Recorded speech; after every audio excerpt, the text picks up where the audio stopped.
All things are possible with me, and you could never have orchestrated your career in the way that I have orchestrated it. And so therefore, your promotion to Major General is evidence that you had nothing to do with this. It was all God. It was all, as he would say, all me. Welcome back to Church Rebirth Ministries, a ministry both in person and online. When we met last week, we began an interview with Dr. Dondi Costin, the president of Charleston Southern University. Because it was such a long interview and I did not want to cut off anything that he had to say, then we broke it down into two parts. And we sort of left you hanging midway through it. So we resumed the conversation today. I appreciate so much his time and the opportunity to present this to you, because it was a joy and a pleasure to me, and I hope that the Lord uses it for his purposes. So sit back, enjoy the rest of this conversation, and we will see you again next week. Well, given what most of us know about the military environment, regardless of which branch it is, yeah, it's safe to say that's not the easiest environment to walk a walk of faith as a believer. So over that journey and that career, what were the biggest challenges for you to remain true to your relationship with the Lord and your calling? For me, and I think this is the challenge really isn't for a chaplain, a conservative evangelical Bible believing chaplain, I should say. You know, the challenge that a chaplain has is really not much different than the challenge any pastor has. Yes, you're in an environment where as I say, people don't always use their Sunday school words, right? I mean, but you get to be salt and light, and because you wear a cross on your chest. In the military, I don't know what it is like today, but during my career anyway, people recognized that a chaplain is, the words that we use in the chaplaincy are, you're a visible reminder of the holy. And so understanding that and wearing a cross on my chest, I knew that, I don't drink alcohol, wasn't raised drinking alcohol, but for me to spend time with fighter pilots and maintainers and others, I had to be in the world but not of the world, and so they knew I'm a conservative evangelical Baptist chaplain who loves the Lord, and I'm hanging out with them so that I can be Jesus to them, and I'm drinking water or sweet tea, and there was never any pressure on me, because for a chaplain especially, you are most respected when you act like Jesus. You're not respected if you try to act like one of them.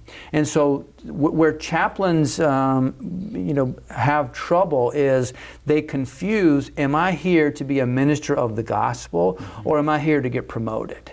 And so some people make bad choices. They sideline the gospel. They don't become heretics necessarily, but you don't have to. And say, really, I'm here to be promoted. And so I'm gonna be a little more milk toast. I'm gonna be a little middle of the road, so that I can be so that I can appeal to it. But that doesn't work.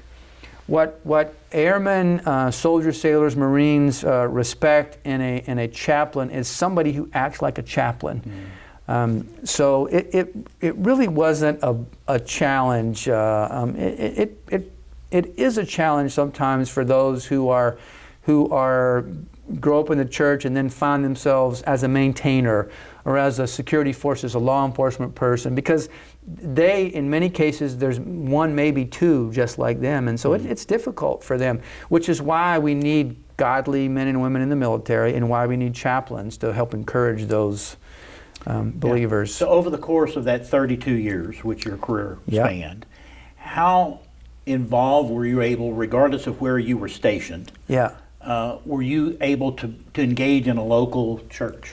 It varied based on the job I had. And so there were a couple of jobs that I had where I wasn't in the chapel proper, and so I had a headquarters job, or I had an instructor's job, or things like that. In a couple of those cases, it just made more sense for us to go to a local Southern Baptist church.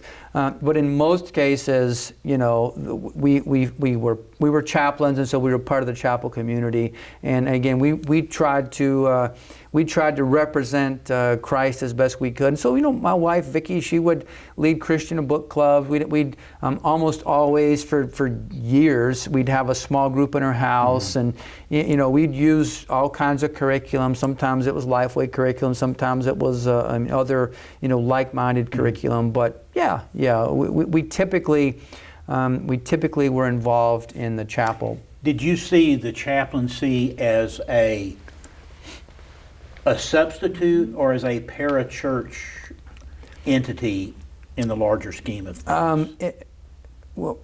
It sort of depended on the situation, and so what I oddly enough, if we had another couple of hours, I would talk about my Doctor of Ministry degree program, because that was the question I asked. Okay. In my Doctor of Ministry proposal. So look at that. Tell them where somebody could read that. It's buried in some library somewhere at one of our 6 Southern Baptist seminaries. But what I did was I asked the question: is a military chapel a church? Mm-hmm. Well, it depends. It depends on any place where the Bible is preached. The ordinances are celebrated and commemorated, and people are discipled. And so if you look at that, if you have a preacher who's preaching the gospel, because the thing is, whether I think a chapel is a church or not, there are people who are born to a military member, who are raised in chapels, who then join the military. They then go to chapels, they then retire, and in their 70s and 80s, they're still going to chapels. And so whether we debate is a chapel or church, for them, it's their church. Yeah. So to answer your question is, there were plenty of times when when an airman came to me with challenges, and I knew they didn't have a church home, I knew they weren't saved, I would find for them, or at least offer to find for them, the best place for them to grow in their faith. And sometimes I'd invite them to our service to go. I promise you, you're going to get solid biblical preaching. You're going to get a small group. You're going to be discipled. We're going to teach you about evangelism. We're going to teach you about all the stuff that you need to know. Other times I would say, don't tell my boss, but you don't need to come here. You need to go to this Baptist church or that Baptist church. And so I was always well acquainted with the healthy churches in town, because part of what I got to do was refer those who were having difficulties, or those who just got saved. If we didn't have the kind of children's program that they needed, I would say, man, we'd love to have you, but really you need to go to this Baptist church here, because you're going to get everything that you need. There's a move now, thankfully, in the Southern Baptist Convention, North American Mission Board. They are planning churches near military bases for that very reason. And I as a chaplain, celebrate that, because the need is great and will get greater. Yeah. It emerged in the 70s, but it was very much in the shadows. It sort of reared its head and revealed itself during the course of the 80s, and became really sort of full-blown in the 90s and following. And that was the changes in church life among evangelicals and even Southern Baptists, where the question became, do we always do it the way it's always been done? Sure. One size fits all. The conformity, uniformity, all of those things that we grew up with. Right. How aware were you in your seat in chaplaincy, inside that environment where you're being Christ, you're being Jesus in that place, you're the church when you need to be the church, you're referring to churches when you need to refer to, about all of those issues that were taking place in Southern Baptist life that quite often were tearing church families apart? Sure. Sure. How aware? I was very aware. I was very aware of what was going on, and back to my D-men. And so, the old saying is, when the student is ready, the teacher will appear. When I became a senior pastor in the Air Force as a chaplain, what I recognized is I didn't know near enough about how to lead a church. Yes, I'd gone to seminary, I had a degree, but I didn't really understand how all the parts fit together. And so I got a D-men for that purpose. What year was that? I graduated in 2003 with a D-men. So, and it was perhaps the most transformative educational experience, certainly of my adult life, because I was hungry. I knew that when I realized that there were multi-generational chapel chapel congregations of people, many of whom had never known anything other than the chapel, and I was like, my goodness, it's my job as the pastor to make sure that they're discipled from cradle to grave, literally cradle to grave. And as they bounce around from one assignment to another, as they go in and out of combat situations, as they go off to combat and I'm taking care of their families, as we're having to do death notifications for all, I was like, the weight of that was so overwhelming for me. And I said to the Lord at that point, God, I know the rudiments of ministry, but I don't know how it all works together. And so, again, back to my D-men study, it was really about that. How do I become an effective disciple-making pastor in that very unique context?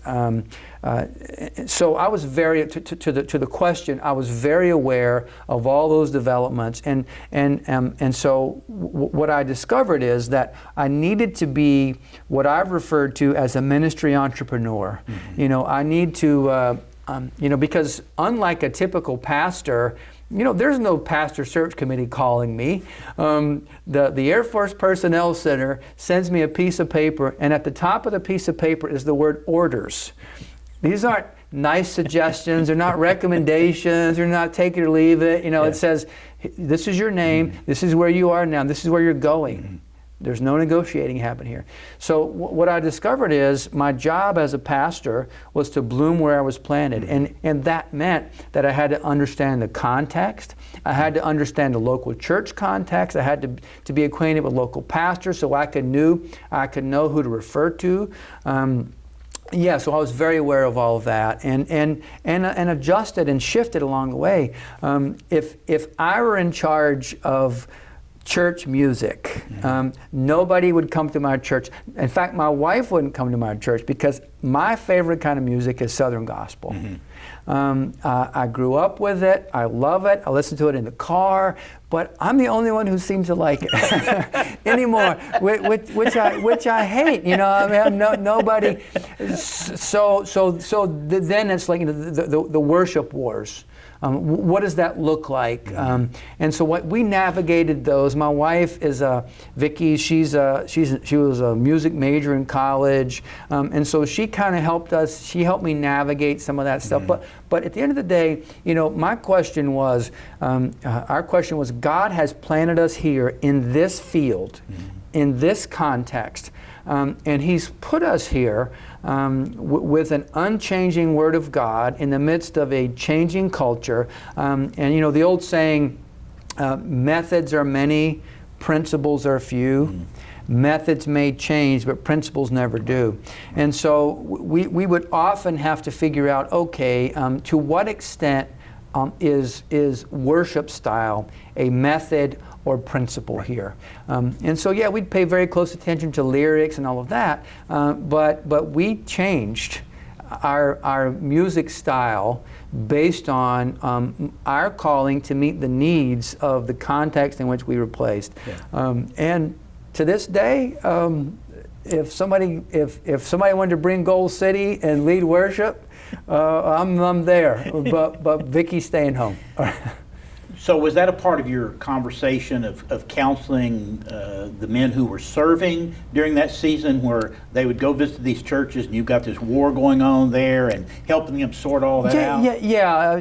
Because people would come from a church. There were two different kinds of people along the way. There were really strong, solid, no kidding believers who showed up, and they would, they are as gospel minded as anybody. They just happen to also be an F-16 pilot. They were few and far between, but they were there, and God put them them there to be ministers of the gospel in that very unique context.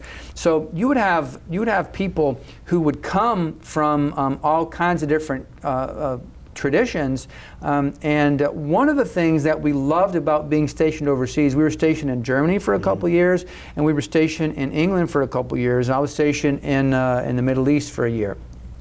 One of the things we loved most about overseas is when you're stationed in the U.S. and you're stationed in the Bible Belt, there's a lot of competition for churches, right? I mean, so if you're a chaplain especially the Southeast U.S., you're probably going to have a small congregation, and because most of the strong believers are going to go to their denomination, right. All right? And so, and so I'm happy for them, but I'm sad for me, because what I would say to them, I know why you're going down there. I don't blame you, but man, look at our mission field here, right? Oh yeah. So, but overseas, there are fewer opportunities for healthy churches in overseas context, and so you'd get more of a core group of healthy, Jesus-loving, Bible-believing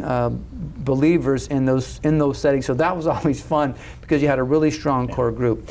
But yeah, they would come and they would wrestle with some of that, because if you come from South Alabama and now you're being based in Utah, it's a different story. And so yeah, some of that was part of what I got to minister to them as far as that goes. And I would say, music is important, but it's not all about music.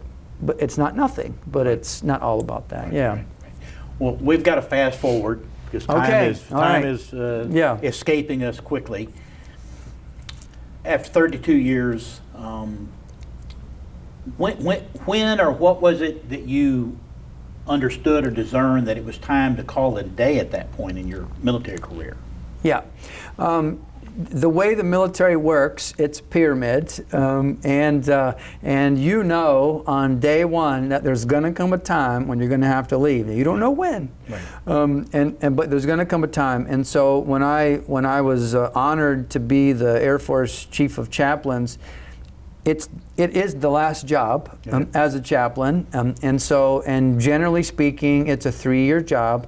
And so when I was 2 years and 2 months into my last, by definition, 3-year job, I Googled college president vacancies just to see what would happen. Well, I'm really curious about, out of all the options of what you could have done post-military career, was it because you do have, your resume is an indication you do have an academic bent. Sure. You love study. You love to be a part of that growth. Right. Do you think that was a reflection of just who you are? I think so. I think so. I really enjoyed, when I taught Air Force ROTC, I really enjoyed the context of teaching and counseling and being with students, developing them, pouring into them as best I knew how. I loved that, and so I loved school. My wife calls me a school junkie, all right, and so guilty as charged. What I found in my last 2 or 3 jobs in the Air Force, because I was a senior chaplain in the Middle East for the Air Force, I was a senior chaplain in the Pacific, and as the Air Force Chief of Chaplains, what I really enjoyed, I loved being part of a God-honoring mission, because chaplaincy is. I loved being, helping to lead a team of high-performing individuals, and so at every those last 3 jobs I had, I was on a team of high-performing folks who were charging after a mission, and I loved the variety that was offered in that kind of role, and so it came down to. Am I going to go be a pastor, which I would have loved to have done? Am I going to go, teach at a Bible college or a seminary, which I would have loved to have done? Or the long shot here was college president, just as a, let's see what God can do. And you can imagine there are about 4,500 colleges in the country. You can imagine the number of colleges that would have wanted a conservative, evangelical, Baptist, Bible-believing, Jesus-loving chaplain. What is that? Chaplain who was coming from the Air Force and not coming from higher education. The universe of that would be a very small number. And so when I went in and told the general officer's handler people, I said, it looks like God's given me a job. It looks like Charleston Southern University. And I explained all the stuff that Charleston Southern was about and all of that. And the lady asked me, she said, well, we really would like you to stay for a 4th year, if you're willing. I was like, man, I wish you'd told me that a year ago, man, because my wife was not ready to go. And so the lady asked me this question. She said, is the job that you would like to accept here at Charleston Southern, is it the job of a lifetime? Mm-hmm. I said, well, lady, the guy I'm replacing has been there 34 years, so yeah, it's the job of my lifetime for sure. And she said, fair enough. And so that's kind of how it came to be. And again, I could take you through so many places in my career that were impossible. Getting here was impossible. And God just opened a door, and we've enjoyed being here. Before I get to the last 2 questions to wrap this up, if you're watching this and you'd like me to do this again so we can talk about some more stuff, then just let me know, respond on Facebook or YouTube or something like that, and we'll be glad to come back and accommodate you to that end. So here are the last 2 questions, if we can refine these. One is that now you've been out, you're in this environment where you speak at a lot of churches, you have opportunities there, you're connected with a local church. You're in the trenches now where we're really on the backside of the wars, but some people are still stuck in the jungle fighting wars that are over with. That's right. Very much so. What would you say to those churches who haven't figured out that this is not 1950? Yeah. That everybody doesn't love Southern gospel. Yeah. That sadly. sticks in your craw. Sadly. Sadly. But it is what it is. What would you say to them about finding their footing? Yeah. And having a hopeful future that's actually going to effectively reach a new culture and a new generation? Yeah, it is the question that every pastor and every church must answer. This Sunday, Vicki and I drove up to preach. I preached, she didn't preach, but she rode with me, just so we're clear. She preached going and coming. Yeah, that's right. She's my biggest fan, which I greatly appreciate. So we drove up to Sand Ridge Baptist Church, great church, and one of the points I made during the message, when I got up before I started the message, I said, this is amazing. I mean, I've just driven from Hanahan up I-26. I've driven by all kind of construction, and that long road by Volvo. We took a left turn and drove up there, and I didn't see a single other church between, after I got to about exit 192 or something on I-20, I didn't see a single other church. I'm a little bit aware of how the population is growing. up to Sand Ridge Baptist Church, all the industry that's going to come, all those housing developments that are going to come. This location, and I suspect every location in the country is going to be like this location. I said to Sand Ridge Baptist Church, I'm going to tell you something that you're probably already aware of, but it just blows me away here. Most of us talk about us going to where the people are, but the people are going to be coming to you.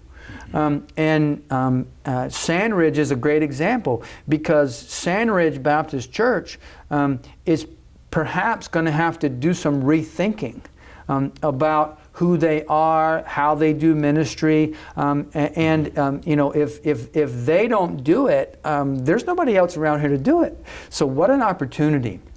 So that's the first thing. The second thing that I just have to say is that this is a radically different culture than the one I grew up in.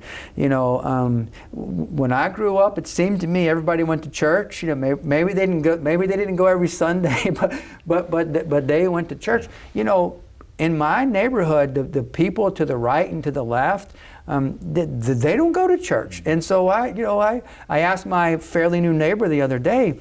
He and his wife were out walking the dog, and I said, I told him about our church and everything, and I said, hey, do y'all, have you found a church? Which is the standard church. Have you found a church? And he said, well, we're not that religious. And so I said, okay. And so my mission field certainly is my neighborhood, and it's on either side. So when I was a chaplain, I began to realize the last 10 or 15 years of my chaplaincy, what every pastor listening to us is going to say, well, yeah, duh, this is how the culture goes. I noticed more and more that when an airman would come and sit down in my office, they were often sent there by the first sergeant, and they would say, hey, the first sergeant said I was going to get in trouble, or I could come talk to the chaplain. And I said, you made a good choice. And as they were sitting down, they would say, chaplain, I'm not very religious. And I would say, that's okay. And let's just talk about your life. And what I discovered is every problem that they had was answerable by God and a relationship with Jesus Christ. So I had plenty of opportunities to talk about the gospel.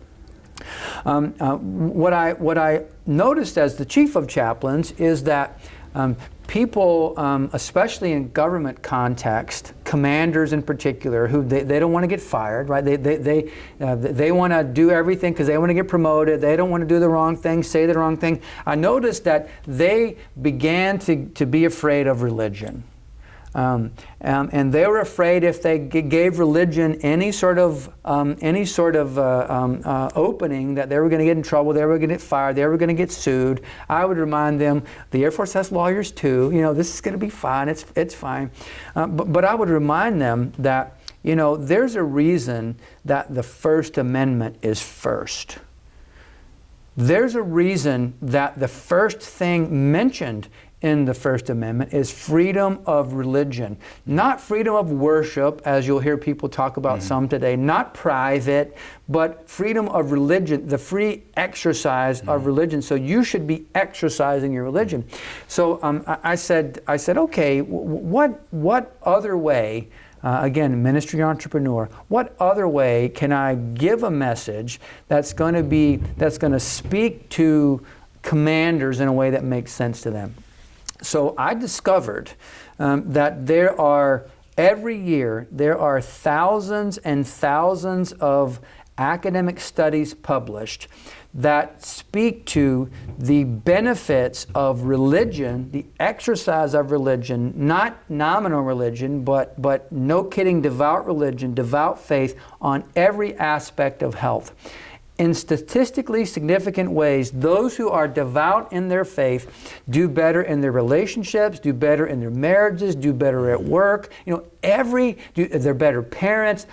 Every element of the things that we say are success, academically, statistically, are driven by those things of faith.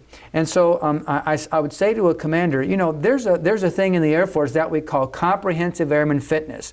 And I'd say to a commander, Commander, you talk a lot about physical fitness.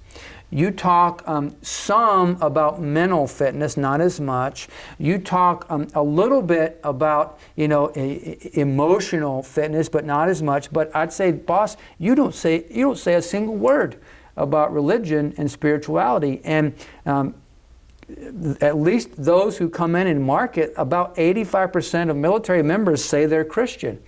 Seems to me that if you want an effective fighting force, because I know the problems you have, seems to me that you would be focusing on the benefits that religion, the free exercise thereof, the devout nature of the faith can bring to your fighting force. And so as Chief of Chaplains, we started a whole campaign, and we simply called it Faith Works. And I would say, you don't have to worry about this. The First Amendment's there, and the Air Force has said spirituality is part of it, and the Air Force has not relegated it to the chaplain, and so you shouldn't either. Now, I'm going to help you. I'm going to be out front. I'm going to be right beside you. So I say all that to say this: as the culture gets increasingly secularized, there is an open door here. And Charleston Southern is beginning to open that door as well. There's an open door here to the culture that says, if you don't like the Bible, let's start in a different place and get to the Bible. Let's start with all the research that talks about the relationship between religion and health. And we'll start there. And then, like Paul did on the Areopagus, you want to hear about the unknown God? Well, I know his name, and I can tell you who he is. And so that's what I would say. It has to happen. There's never been, at least in our lifetimes, there's never been a larger mission field, probably across the street. And every church has an obligation to think differently about how are we going to reach these people without compromising the gospel, but reach these people so they can have a relationship with God through Jesus Christ that only He can give them. Okay. Here's your final platform. Soapbox, whatever. All right. I want you to let's look at the big camera back there. All right, let's do it. And I want you to shamelessly do self-promotion for sure. Why somebody should send their sons and their daughters sure to this university. Yeah, well, when people ask me what are your three favorite things you like about Charleston Southern University, I will say number one, Charleston. All right, there are worse places to have to live than Charleston. Number two, Southern. There's hospitality and there's good weather and all of that here. And number three, university. And I point out that the uni and university, going back to the founding of universities, the one thing that kept universities together from their founding was God. And now most every other college in the country has departed from that, so no longer are they universities, they're multiversities. But here at Charleston Southern, we make sure that every discipline is taught through the lens of a biblical worldview. Our mission statement is producing academic excellence in a Christian environment, so we do both of those things. Our vision statement includes the phrase integrating faith in learning, leading, and serving. Every professor here is a born-again believer. They all interview with me, and so I can promise you that if your students come to Charleston Southern, they're going to get a high-quality education, and their faith is not going to be undermined. In fact, quite the opposite is going to be true. They're going to be shown how to live their life and how to be a missionary in whatever sphere of influence that they're put into. And so we have all kinds of majors, including Christian studies, and so if they want to be called to be a pastor, this is a place to do that. But anything else you can think of, we probably have it. And so I would just say, at the very least, come, bring your students to our campus, take a campus visit, ask the hard questions. We'll introduce you to our Christian Studies faculty. You can ask them every question you want to ask them about whether or not they believe the Bible is inerrant, infallible, authoritative, and sufficient. And they can talk at great length about that. So this is a place to be if you want to make sure your students are raised, continuously raised in the nurture and admonition of the Lord. All right, you've heard it from him. I'd like to hear from you. You can reach out to me at this email address.